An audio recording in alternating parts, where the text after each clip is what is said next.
Pernahkah kamu bertanya, siapakah aku yang sedang membaca kalimat ini?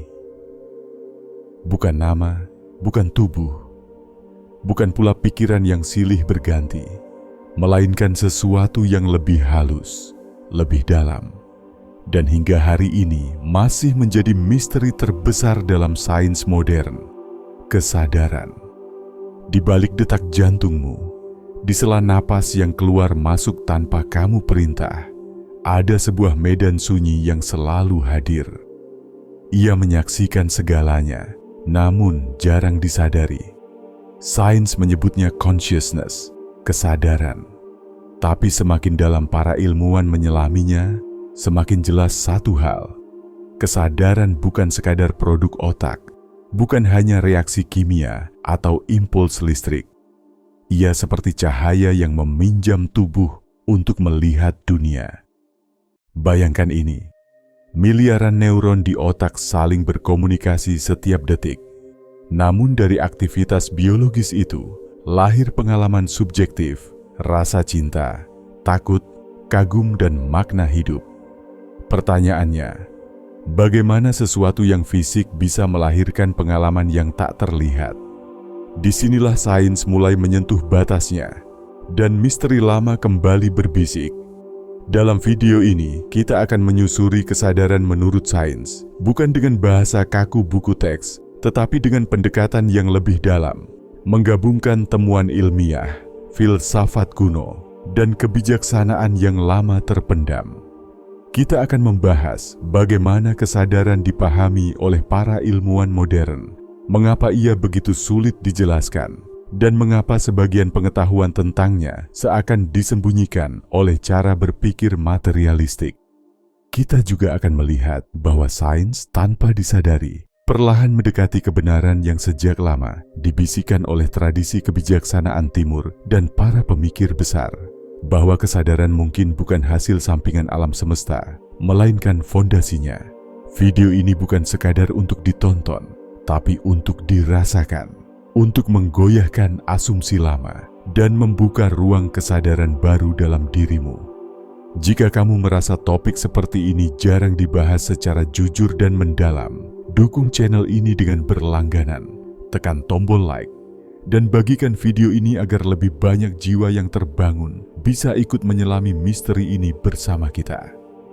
Sekarang, tarik napas perlahan, dan bersiaplah, karena apa yang akan kita buka bukan hanya pengetahuan, melainkan cara baru memandang dirimu sendiri. Sebelum sains modern memiliki laboratorium, mesin pemindai otak, dan istilah neurokimia yang rumit, manusia sudah lama bertanya tentang satu hal yang sama. Apa hakikat kesadaran? Pertanyaan ini setua peradaban itu sendiri. Di kota-kota kuno yang kini tinggal puing, Mesir, Sumeria, Lembah Indus, hingga Yunani awal, kesadaran tidak dipahami sebagai produk otak, melainkan cahaya batin. Para pemikir kuno meyakini bahwa manusia bukan sekadar tubuh yang berpikir, tetapi kesadaran yang sedang mengalami tubuh. Pandangan ini begitu mendasar hingga menjadi fondasi cara mereka memahami kehidupan, kematian, dan alam semesta. Filsuf Yunani seperti Plato berbicara tentang dunia ide, realitas tak kasat mata yang lebih nyata daripada dunia fisik. Bagi Plato, apa yang kita lihat hanyalah bayangan. Kesadaran adalah jembatan menuju kebenaran yang lebih tinggi. Sementara itu, Aristoteles mulai mengaitkan jiwa dengan fungsi tubuh, membuka jalan awal bagi pendekatan yang lebih ilmiah, meski belum sepenuhnya terpisah dari dimensi makna. Lompatan besar terjadi ketika dunia memasuki era rasionalisme. Kesadaran perlahan direduksi. René Descartes memisahkan pikiran dan tubuh, res cogitans dan res extensa. Di satu sisi, ini membuka pintu bagi sains modern. Namun di sisi lain, kesadaran mulai dianggap sebagai sesuatu yang terpisah, abstrak, dan sulit dijangkau. Sejak saat itu, sains lebih sibuk memetakan otak daripada memahami pengalaman batin. Memasuki abad ke-20, revolusi besar terjadi. Fisika kuantum mengguncang pandangan lama tentang realitas. Pengamat ternyata memengaruhi yang diamati. Kesadaran yang sebelumnya disingkirkan kembali mengetuk pintu sains. Para ilmuwan mulai bertanya, apakah kesadaran hanya muncul dari materi atau justru materi bergantung pada kesadaran? Namun pengetahuan ini tidak menyebar luas. Mengapa? Karena paradigma materialistik bahwa segala sesuatu harus bisa diukur dan dilihat telah mengakar kuat. Kesadaran yang bersifat subjektif dan tak bisa ditimbang menjadi masalah. Ia disebut sebagai the hard problem of consciousness, masalah paling sulit dalam sains. Menariknya, banyak konsep lama justru kini terbukti relevan. Gagasan bahwa kesadaran bukan milik individu semata, melainkan medan universal, mulai dibahas kembali dengan bahasa baru, medan informasi, kesadaran non-lokal, dan realitas holistik. Apa yang dulu dianggap mistis, kini perlahan didekati secara matematis. Namun tetap ada satu ironi besar. Semakin canggih sains, semakin ia menyadari keterbatasannya sendiri. Kesadaran bukan benda yang bisa dibedah, melainkan pengalaman yang harus dialami.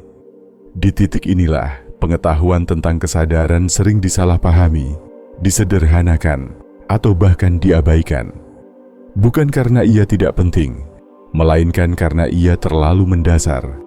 Menggali kesadaran berarti mempertanyakan siapa kita sebenarnya, dan pertanyaan itu tidak selalu nyaman. Sekarang, sebelum kita melangkah lebih dalam, tulis di kolom komentar, video ini sedang kamu tonton dari kota mana? Menarik untuk melihat sejauh mana pembahasan kesadaran ini menjangkau penjuru negeri, bahkan mungkin melampaui batas yang terlihat. Karena setelah ini, kita akan mulai membedah kesadaran bukan hanya sebagai konsep, tetapi sebagai pengalaman hidup yang nyata, dan mungkin sesuatu yang selama ini sudah dekat, namun terlupakan. Mari kita mulai dengan sebuah pengakuan jujur dari dunia sains. Hingga hari ini, tidak ada satu definisi tunggal tentang kesadaran yang disepakati semua ilmuwan. Dan justru disitulah letak kejujurannya. Sains modern biasanya mendefinisikan kesadaran sebagai kemampuan untuk mengalami, merasakan, menyadari, dan mengetahui bahwa kita sedang mengalami. Namun definisi ini lebih mirip lingkaran kata, bukan jawaban. Kita tahu apa yang dilakukan kesadaran, tapi belum tahu apa itu sebenarnya. Para ahli saraf memulai dari otak. Mereka memetakan wilayah-wilayah tertentu, korteks prefrontal untuk kesadaran diri, sistem limbik untuk emosi, dan batang otak untuk kesadaran dasar. Ketika area tertentu rusak, pengalaman sadar berubah. Dari sini lahir asumsi besar, kesadaran dihasilkan oleh otak. Namun analogi ini menyimpan celah besar. Otak mungkin seperti radio, namun apakah radio menciptakan siaran atau hanya menerima dan memodulasinya? Disinilah cerita menjadi menarik. Ilmuwan seperti Giulio Tononi mengusulkan Integrated Information Theory, IIT, yang menyatakan bahwa kesadaran muncul ketika suatu sistem memiliki tingkat integrasi informasi tertentu. Semakin terintegrasi, semakin tinggi kesadarannya. Menurut teori ini, kesadaran bukan ada atau tidak, melainkan bertingkat. Bahkan, sistem sederhana memiliki bentuk kesadaran primitif. Teori lain, Global Workspace Theory, menggambarkan kesadaran seperti panggung teater. Pikiran-pikiran tertentu disorot lampu, disaksikan oleh seluruh sistem mental, dan itulah yang kita sebut sadar. Sisanya tetap berada di balik layar, bekerja dalam gelap. Namun semua teori ini menghadapi satu masalah yang sama. Mereka menjelaskan mekanisme, bukan pengalaman. Tak satu pun pemindaian otak mampu menjelaskan rasa melihat warna merah atau sunyi yang kamu rasakan saat merenung sendirian. Fenomena ini disebut qualia, pengalaman subjektif yang tak bisa direduksi menjadi data. beberapa ilmuwan mulai berani melangkah lebih jauh. Mereka mempertanyakan asumsi dasar. Bagaimana jika kesadaran tidak muncul dari materi, melainkan materi muncul di dalam kesadaran? Sebuah pembalikan radikal. Dalam fisika kuantum, pengamat memegang peran kunci. Eksperimen menunjukkan bahwa hasil pengamatan bisa berbeda, tergantung ada atau tidaknya pengamat. Ini memunculkan pertanyaan sunyi. Tanpa kesadaran, apakah realitas benar-benar ada? Sains belum menjawabnya, tapi ia tidak lagi menertawakannya. Cerita-cerita tentang pengalaman mendekati kematian, kesadaran saat koma, dan kejernihan batin di ambang kematian terus menantang paradigma lama. Kesadaran kadang tetap ada ketika aktivitas otak justru menurun drastis. Fenomena ini membuat sebagian ilmuwan berhenti sejenak dan bertanya, apakah kita selama ini melihat dari arah yang salah? Namun untuk saat ini, sains berdiri di ambang pintu. Ia tahu bahwa kesadaran bukan ilusi. Ia tahu kesadaran nyata. Tapi ia belum tahu dari mana ia berasal. Dan mungkin bukan kesadaran yang perlu kita jelaskan, melainkan cara kita memandang realitas itu sendiri. Semakin dalam sains menyelidiki kesadaran, semakin jelas bahwa ia bukan teka-teki biasa. Kesadaran adalah paradoks hidup. Ia digunakan untuk mempelajari segalanya. Namun ketika ia mempelajari dirinya sendiri, ia seperti cermin yang memantulkan tanpa ujung. Salah satu kesalahpahaman terbesar adalah anggapan bahwa kesadaran itu satu dan stabil. Padahal, penelitian menunjukkan bahwa kesadaran terfragmentasi. Dalam kondisi tertentu, satu tubuh bisa menampilkan lebih dari satu pusat kesadaran. Kasus split brain misalnya, memperlihatkan bahwa ketika dua belahan otak dipisahkan, masing-masing dapat menunjukkan kehendak dan persepsi yang berbeda. Lalu pertanyaannya muncul, yang mana aku? Sains juga menemukan bahwa sebagian besar keputusan kita dibuat sebelum kita menyadarinya. Eksperimen menunjukkan adanya jeda waktu antara aktivitas otak dan kesadaran akan keputusan tersebut. Ini memunculkan pertanyaan mengganggu. Apakah kehendak bebas hanyalah ilusi? Atau justru kesadaran bekerja di lapisan yang lebih dalam, di luar jangkauan alat ukur? Paradoks lainnya adalah ilusi diri. Banyak ilmuwan berpendapat bahwa aku hanyalah narasi yang dibangun otak. Sebuah cerita yang terus diperbarui agar pengalaman terasa utuh. Namun, jika diri hanyalah cerita, siapa yang menyadari cerita itu? Disinilah, sains kembali menemui dinding sunyi. Beberapa pendekatan radikal mulai muncul. Panpsychism, gagasan bahwa kesadaran adalah sifat dasar alam, kembali dibahas secara serius. Bukan berarti batu berpikir seperti manusia, tetapi bahwa realitas memiliki aspek batin sekecil apapun. Jika ini benar, maka alam semesta bukan mesin mati, melainkan jaringan pengalaman.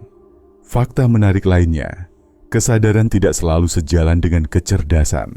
Mesin bisa menghitung lebih cepat dari manusia, namun tak pernah merasakan.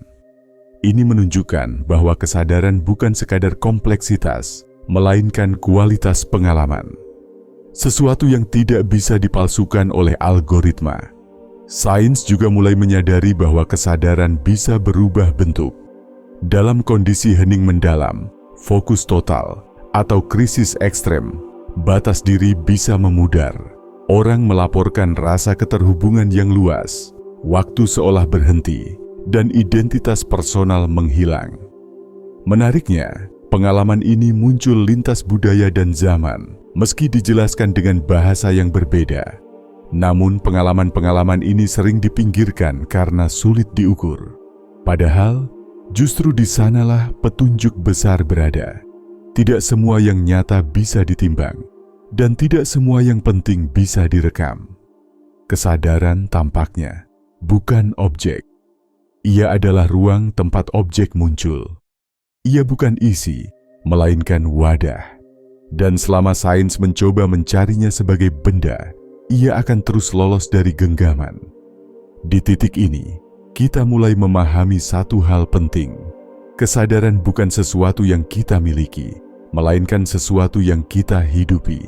Maka pertanyaan yang tepat bukan lagi, dari mana kesadaran berasal? Melainkan, bagaimana cara kita selaras dengannya? Dan itulah yang akan kita bahas selanjutnya. Bagaimana pengetahuan ini tidak berhenti sebagai teori, tetapi bisa diterapkan dalam kehidupan sehari-hari, mengubah cara kita berpikir, merasa, dan menjalani hidup. Pengetahuan tentang kesadaran tidak dimaksudkan untuk berhenti di kepala. Jika ia tidak mengubah cara kita hidup, maka ia hanya menjadi informasi, bukan kebijaksanaan. Sains sendiri menunjukkan bahwa kesadaran bersifat plastis. Ia bisa dilatih, diperdalam, dan diselaraskan. Langkah pertama adalah mengembalikan perhatian. Penelitian menunjukkan bahwa sebagian besar manusia hidup dalam kondisi setengah sadar. Pikiran melompat antara masa lalu dan masa depan. Padahal, kesadaran bekerja paling jernih di saat kini. Latihan sederhana. Beberapa kali sehari, berhentilah sejenak. Rasakan napas tanpa mengaturnya.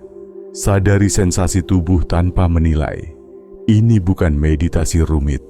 Ini adalah kembali hadir.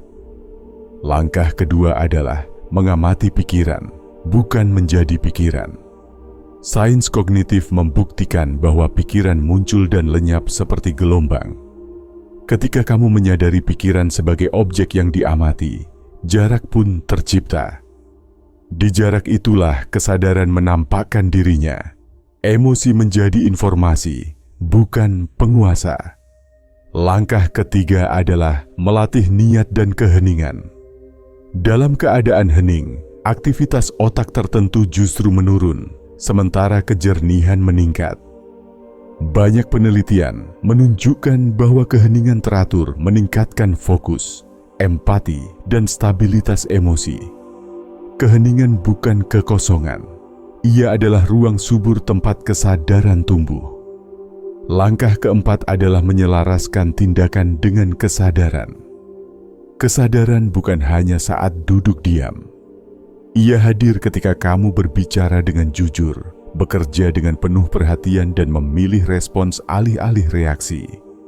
Sains perilaku menunjukkan bahwa tindakan sadar memperkuat jalur saraf yang mendukung ketenangan dan kejelasan. Namun, ada jebakan yang perlu dihindari. Banyak orang terjebak mengejar pengalaman luar biasa, cahaya, sensasi, atau perasaan istimewa. Padahal, kesadaran sejati seringkali sederhana dan sunyi. Ia tidak selalu spektakuler, tapi stabil. Bukan tentang menjadi berbeda, melainkan menjadi utuh. Hambatan lain adalah ego spiritual, merasa lebih sadar dari orang lain. Ini justru tanda bahwa kesadaran menyempit, bukan meluas. Kesadaran sejati bersifat rendah hati. Ia melihat tanpa menghakimi. Jika dilakukan konsisten, perubahan akan terasa nyata. Pikiran lebih jernih, emosi lebih seimbang, dan hidup terasa bermakna tanpa harus dijelaskan. Bukan karena dunia berubah, tetapi karena cara kita hadir di dalamnya berubah. Dan disinilah sains dan kebijaksanaan bertemu. Kesadaran bukan sesuatu yang ditunggu di masa depan. Ia hadir sekarang, menunggu untuk disadari. Kita telah berjalan jauh, dari laboratorium sains modern hingga lorong sunyi batin manusia. Dari neuron dan teori, hingga pengalaman yang tak bisa sepenuhnya diucapkan dengan kata-kata. Dan di ujung perjalanan ini, satu hal menjadi semakin jelas. Kesadaran bukanlah teka-teki kecil dalam sains. Ia adalah panggung tempat seluruh realitas berlangsung. Sains telah menunjukkan bahwa kesadaran tidak sesederhana hasil reaksi kimia. Ia tidak bisa direduksi menjadi grafik otak atau angka statistik. Semakin didekati, semakin ia mengajak kita untuk merendah, mengakui bahwa ada sesuatu yang lebih dalam dari apa yang bisa diukur. Kita melihat bahwa kesadaran bisa berubah, dilatih, dan diperdalam. Bahwa aku bukan entitas kaku, melainkan proses yang mengalir. Bahwa di balik pikiran yang bising, selalu ada ruang hening yang menyaksikan. Dan ruang itulah yang sering kita lupakan, padahal ia tidak pernah pergi. Mungkin inilah pesan terbesarnya. Kesadaran bukan milik segelintir orang terpilih, bukan hasil ritual rumit, dan bukan tujuan jauh di masa depan. Ia hadir dalam napasmu sekarang, dalam cara kamu mendengar, dalam kesediaanmu untuk benar-benar hadir. Pertanyaannya kini berbalik arah, bukan lagi apa itu kesadaran menurut sains, melainkan sejauh mana aku hidup dengan sadar. Karena mungkin rahasia terbesar bukan tersembunyi di balik eksperimen canggih, tetapi di balik perhatian sederhana yang jarang kita berikan. Pada momen ketika kamu berhenti sejenak dan menyadari bahwa kamu sedang menyadari. Jika video ini memberi sudut pandang baru, atau bahkan hanya satu momen hening dalam dirimu, jangan biarkan ia berhenti di sini. Tulis di kolom komentar apa makna kesadaran menurut versimu. Setiap perspektif adalah pantulan cahaya yang berbeda. Dan jika kamu ingin terus menyelami pengetahuan tersembunyi, kebijaksanaan kuno, dan pemahaman batin yang jarang dibahas, berlangganan channel ini, tekan like dan bagikan video ini kepada mereka yang mungkin sedang mencari, meski belum tahu apa yang mereka cari. Karena mungkin yang kamu cari selama ini bukanlah jawaban, melainkan kesadaran untuk melihatnya. Sampai jumpa di perjalanan berikutnya. Tetap hadir, tetap jernih.